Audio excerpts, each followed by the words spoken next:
According to new reports, Nintendo just made another huge move in their anti-piracy campaign, and you're never gonna guess it, but the FBI was actually involved. At this rate, they might as well just make an FBI agent a playable character in Smash Bros and Mario Kart, because Nintendo isn't just going after ROMs anymore. They are going full federal raid mode, taking a sledgehammer to anything that they can. However, there is a catch. This takedown once again raises plenty of questions when it comes to emulation, preservation, and whether or not your favorite websites are next. So in this video, we're going to take a deep dive into what really happened and what it means for the future of Nintendo and Switch piracy. But first, what's going on, guys? Cheers. Now, this news was first reported by Kotaku. Major Nintendo Switch piracy website seized by FBI. NSW2U was a popular place for illegally downloading Switch ROMs. One of the biggest Nintendo Switch piracy sites around has been taken down by the FBI as, quote, part of a law enforcement operation. NSW2U was one of the better known repositories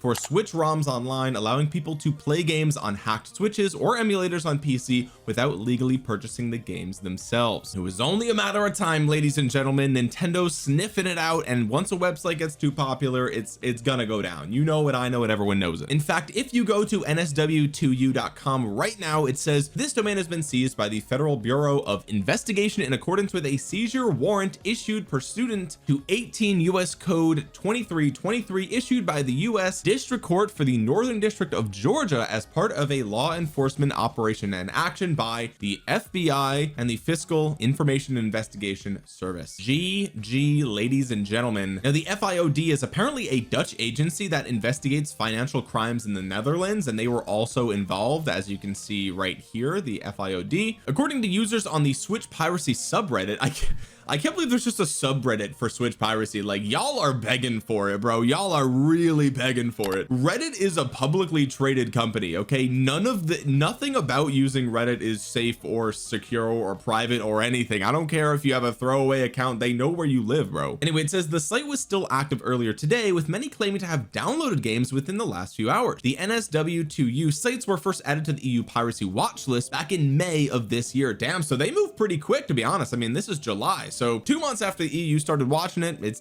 gone. The FBI and Nintendo did not immediately respond to a request for comment. I mean, what else is there to say? Like, everyone knows what the website was, right? It's not like that website had a right to exist. I know people are gonna cry preservation and they're gonna say this and that and the other thing, but like, let's be real, the website was used for piracy. You know it, I know it, everyone knows it, and piracy is illegal. So I mean, there's no comment. It's just like, yeah, they broke the law. Everyone knows they broke the law, so we shut them down. Like, what? Ain't no other comments need to make here. The Mario Maker has been cracking down on Switch piracy over the last few years, including taking legal action against the makers of the popular Yuzu emulator last year that let players run Switch games on PC and PC gaming handhelds like Valve's Steam Deck. Nintendo has also been pursuing litigation against smaller sites that host ROM downloads for older systems and the makers of third-party devices designed to help players circumvent Switch copyright protections. The original Switch was hacked early in its life, and ROMs for its top-selling games like Tears of the Kingdom have proliferated online in recent years. That's led to some speculation that Nintendo has gone to extra lengths to keep the Switch 2 locked down tight. Players using unauthorized SD cards for storing multiple Switch 1 ROMs have already begun finding their new Switch 2 consoles banned from online services shortly after the console launched last month, with Nintendo reserving the right to brick devices that violate its terms of service. And this is the other thing, right? I know a big topic in the community right now has to do with Nintendo bricking Switch 2 consoles, right? People are losing their minds over the fact that Nintendo would do this,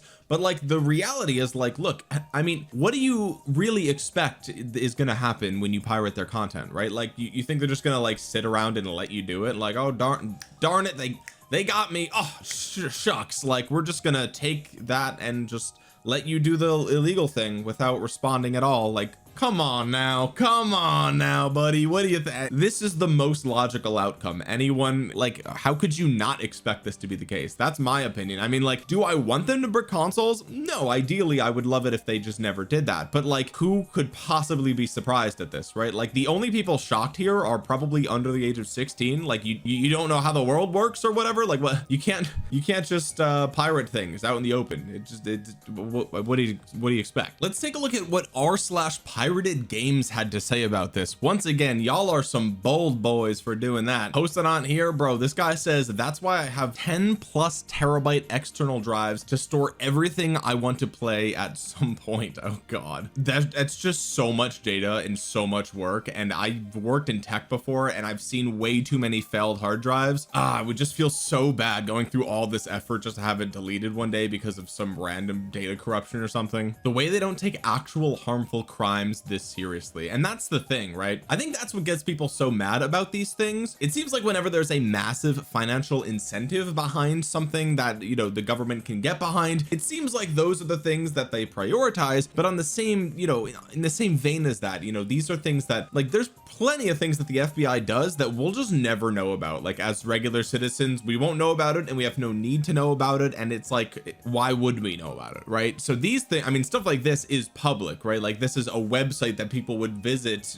just a domain name, right? And so of course we're always going to hear about these things, but it definitely raises an eyebrow for sure. WFBI seizing sites for the rich Nintendo lads and covering up actual crimes going on in the government itself. Yeah, it's almost like there's a whole island of people. There was a whole island, and like this one guy, some Maxwell chick was like, I don't know, man. It seems like the government's covering something up for those elite people. I mean, it's just, it's kind of crazy, man. Yeah, there was no client list. There was hundreds, if not 1,000 victims, and one man did all that crime all by himself in every single video forever. Surely. Yep, Diddy found innocent same week. Yeah, dude kept flight logs, but a client list? What is he, a nerd? Yep, that is what it is, man. Better take down the Nintendo Piracy site. Literally just used it last night too. Any other recommendations? I sometimes use NSWpedia, but it's hit or miss. Okay, Nintendo, write that down. Thank you, Mandalorian 4, for exposing yet another one. Zipperto, okay, write that down. Definitely gonna try this tonight. Seems legit. NSWDL is the best. Also sees GG. Oh, same owner, GG. I only use RU Tracker now. NX Brew, wow. Now I think one of the logical traps that people find themselves in, right, is that they look at Mario Kart World and they say, okay, that game is $80. I strongly disagree with that game being $80, and therefore it is morally correct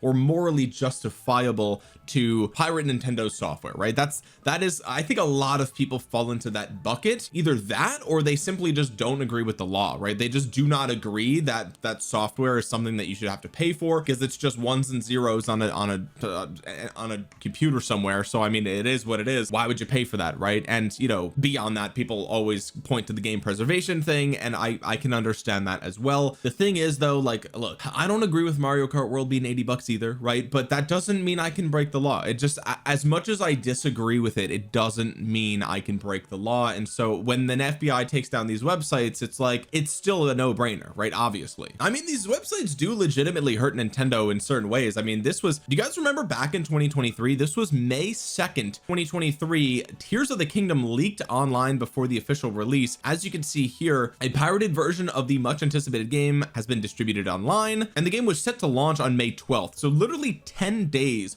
before the game even comes out, and people are streaming it live on Twitch. So it's like, it's kind of insane that things like this happen. I think Metroid Dread had this happen as well. So like, I can see where Nintendo's coming from with wanting to take these websites down, as much as it is to the dismay of the average pirate enjoyer. And this is going to keep happening, right? I mean, Nintendo basically has a scorched earth policy when it comes to cracking down on piracy and copyright infringement. If we take a look here, this is just the most recent takedown. Obviously we had the Yuzu takedown back in March of 2024. We had the Team Executor sites taken down in November of 2021 by the DOJ. We had ROM Universe taken down in August of 2021 through civil lawsuit, judgment, and injunction. ROM site owner who decided to fight Nintendo in court ordered to destroy all content. Nintendo argued that its owner Matthew Storman uploaded and distributed pirated Nintendo games and profited from mass scale copyright infringement by charging paid subscriptions. Nintendo won over 2.1 million in damages, but failed to get a permanent injunction, which would have prevented the site from ever coming back. The judge's reasoning was that Nintendo had failed to show that it had suffered irreparable harm from ROM Universe's actions, and because the site had already been shut down, there was no threat of further infringements. Eventually the permanent injunction had been granted, and because Storman had claimed he was unemployed, it was agreed that he would pay his 2.1 million in installments of $50, but Nintendo later complained that he hadn't paid any of these yet. Wow, base.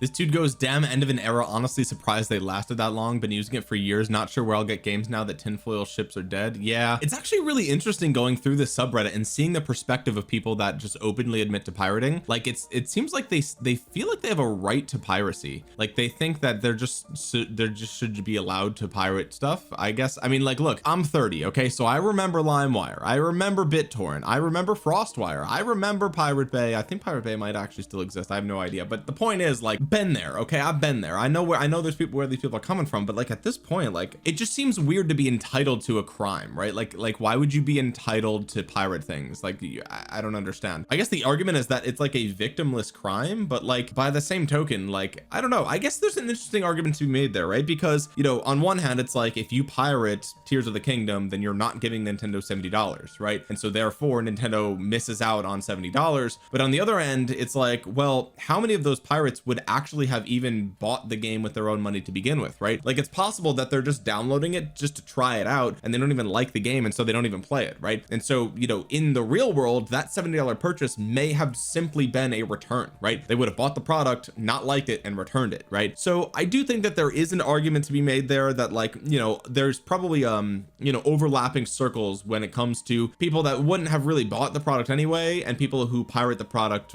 because of that, right? So, you know, there's definitely something there, but I think that objectively, let's be real here, let's just be adults for a second. Objectively, piracy does result in some number of lost sales for Nintendo, obviously, right? Like, obviously, even if it's only one person that use this website, that, you know, there are people that use this to just get around spending money on the games. Clearly, I mean, like, it is what it is. So it's an interesting debate to have, and, like, you know, I think because Nintendo's such a big corporation, they're worth like $100 billion at the time of recording this, I think people think that it's okay to basically steal potential profits from a company because they're so big, right? I don't necessarily subscribe to that, right? Like, just because the company is like is it better to steal from Walmart than the local bodega or like the mom and pop deli down the street, right? Like, I can see where you would say that, but I mean, like, the crime is still the same. You're still stealing a bottle of Pepsi or something like that. I think the real discussion to be had here, though, is that Nintendo is just notoriously bad at giving customers ways to legally obtain their older content, right? So for example, I would love to play, I don't know, Pokemon Soul Silver on my Nintendo Switch 2, right? I do not have a way to do that, and in fact, the only way that I can play Soul Silver, at least in to my knowledge, right, I think the only real way that you can play it is by buying the cartridge for the DS, right? Like, I don't think it has ever showed up on any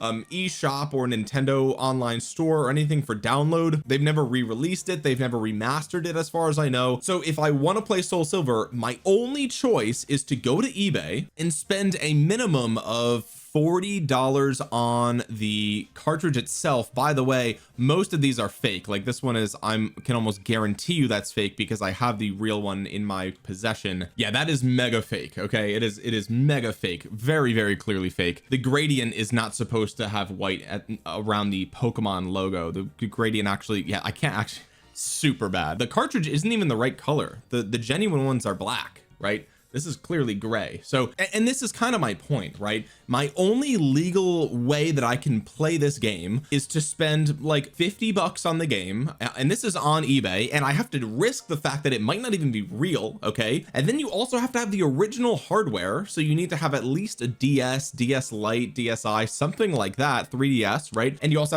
have to have the charger for it, and, you know, Nintendo doesn't really support these consoles anymore. And so the only way that I can play this game is by shelling out a few $100s for the old DS plus the cartridge and the charger. And it's like, man, you know, if Nintendo just like optimized their services and allowed customers to easily give them money for the games they want to play, then people wouldn't pirate so much of their content, right? Like, it's kind of insane. Now for the Switch, it's different, right? Because I can walk a few blocks to Target and I could buy a Switch game, and so it's like there's really no justification for the piracy there unless you want to play a Switch game that's like, you know, limited run or hard to find or something, I don't know. But I think for some people it really comes down to a service issue, right? Nintendo has all the cards, they have all of these games that people would, I would pay for it, right? If I could go to the eShop right now and spend $40 to download Pokemon Soul Silver, I'd rather do that than risk getting a fake one on eBay and have to play it on the original hardware. If I could pay $40 to play it on my TV, like, that would be insane, right? That would be fantastic, and people would do that. They wouldn't want to pirate, right? Nintendo could just literally print money doing this, and yet they don't. Okay, so I think that's another like really big component of this is that, you know, Nintendo is so, you know, they put so many things in the vault, and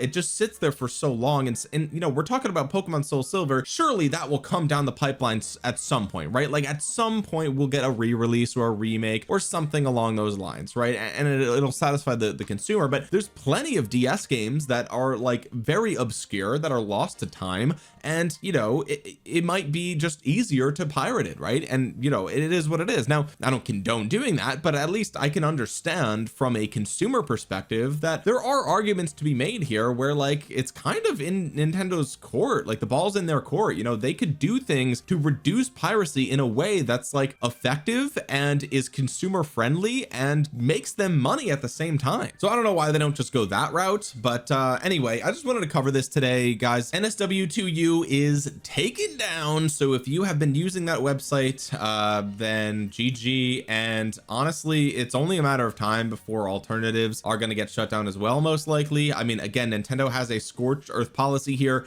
so you're definitely, you know, the days are numbered for their other websites that are similar to this. So I wouldn't recommend it. I think, you know, you're playing with fire if you're going to keep pirating Nintendo content, but you know, it is what it is. This video is not legal advice. But anyway, guys, if you made it to the end of this video, drop a thumbs up on it. I'm a small YouTuber on this channel's tiny, okay, so I really helps out the channel a ton. It'll push this video out into the YouTube algorithm so other people might see it. And while you're down there, comment down below your thoughts on this. Do you think people have the right to piracy? Do you think that it's, you know, morally justifiable that people pirate Nintendo content, or do you think that it's like absurd, right? Like obviously they're breaking the law, so like clearly you're going to shut down the website, like obviously, right? Let me know what you think in the comment section below, and while you're down there, consider subscribing to the channel and clicking the bell to be notified the next time I upload a gaming news video. And with that being said, guys, thank you so much for watching. This has been Omniarch. I will talk to you guys again soon. Peace.